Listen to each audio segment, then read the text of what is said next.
controlling. The net is empty. He throws it down, and in! He scored a goal! A little pass ahead, and Yager is in. Save Brodeur! Centering pass, Lemieux. Save Brodeur! Oh, the best ever! His number is up in the Raptors at the Rock forever. He now joins us here on the MSG 150 at Home, presented by Chase. Marty Brodeur with Alan and I. Marty, it's so great to see you. Thanks for joining us. Thank you. My pleasure. So you are the all-time leader by far in wins, shutouts, and games played. What does it mean to you that you're likely to hold these records forever? I don't know. I was fortunate to play on a really good team in New Jersey. And like I said, I put my head down. I tried to be as successful as possible. And when I retired, all these numbers came along with it. And I'm actually really proud of it. As a goalie, it's one thing. A player scores a lot of goals. Doesn't mean that they really mattered, but wins are wins for the whole team. So for me, it was great to be able to get to that high level of wins in my career. Now, post-career, it's been interesting following you as you've moved into the front office. And it was also, I remember talking to you about, you did a lot of stuff on the business side at first, learning that side of things. Now moving into the hockey side of things as well. So as an advisor, tell us about this role now that you have. Oh, it's been great. I think it's not something I was looking for really. When I got to New Jersey, I wanted to kind of take a step back because I spent 3.5 years in St. Louis as an assistant general manager under Doug Armstrong that I learned a lot. But I just want to take a step back and relax a little bit and enjoy my family and spend a little less time on the hockey side. And a year and a half later, kind of got reeled back in there. But I'm excited. It's been fun working alongside Tom Fitzgerald for now. With Hugh Weber and Scott O'Neill and try to help him out and try to get the Devils back where they belong. Marty, what are some of the challenge for you guys? We hear the reports of a potential return of 24 teams. You guys may or may not be included. How do you keep the guys ready for a potential return? And maybe it doesn't turn out to be a return. Yeah, I think, you have to keep your eye on the ball a little bit for them. It's hard, I always kind of, when I talk to the coaches or whatever, it's almost like a lockout. You don't know when it's going to happen, if it's going to resume play or not resume play. And so guys have to stay in shape. I think this generation of players are always going to stay in shape. They're always going to try to get better. And I trust these guys to be ready if we do have to come back. But most likely it doesn't look like that way, for obvious reason with our positioning in the standing. For you, what would it have taken to get ready in a situation like this? I mean, there's no ice available to anyone. For a goalie, that's got to be the worst.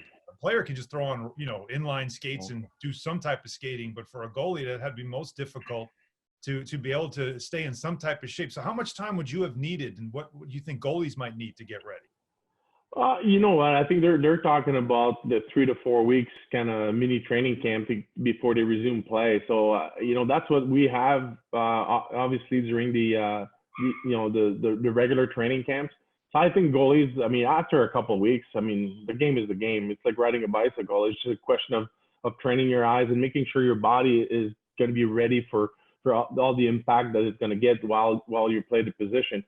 Obviously, it's becoming a more demanding position as they go on, as the game gets better. As a goalie, it gets harder and harder. But I feel that there shouldn't be a problem if they give him at least 3-4 weeks ahead of time here to get ready on the ice.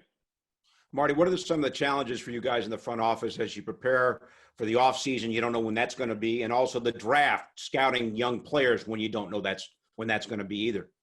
Yeah, that's a little tricky because we're, especially this season for us, we might have 3 first-round picks, and so you saw just a portion of their season. You didn't see any of these players playing the playoffs, and usually, as scouts, they love to see how these guys will perform under the gun. When the games are really count, and we don't have that opportunity to really look at these guys.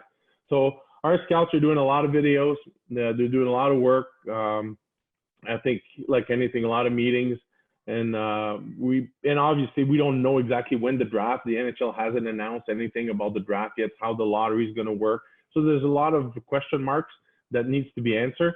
But for us, we're just kind of doing our job, getting ready. Like the draft is going to be at any time. For all the athletes that we talk to that have retired, there's always they talk about that next challenge, the next thing they want to do in their lives. Because when you guys retire, you're still very young. There's still a lot of life left to be lived. So, you have done a lot of work in the front office. You did just tell us that you did want to take some time and spend it more with your family. But for you personally, is there an ultimate goal? Is there a new challenge for you? And could it possibly be coaching? No, that's not in the cards really. It's a little too demanding. I did that for 3 months in St. Louis, and I was at the rink more than the player. So I'm like, this is not working out for the salary anyway. But you know what? For me, I'm enjoying what I'm doing. Like I said, I have a laid back personality. It's kind of nice to be back in hockey, and I'm rooting for the Devils to get back where we belong. Where I was accustomed to see them be in the standings year in, year out, and our fans, I think, deserve a good product out there. Marty, you had an amazing career. We talked about it when we started this segment. All the records that matter the most to goalies. Is there one memory that stands out to you more than any other? I think when I beat Patrick Roy's record, I think when I was able to cut the net and all my teammates were on the ice and all the fans were in attendance, and I could have done it in Carolina, but it worked out. I did it right at the Prudential Center. So that was a great night just to see all the fans being part of it and my teammates being around and the coaching staff. For me, it's one of the really good, on a personal level, a huge memory.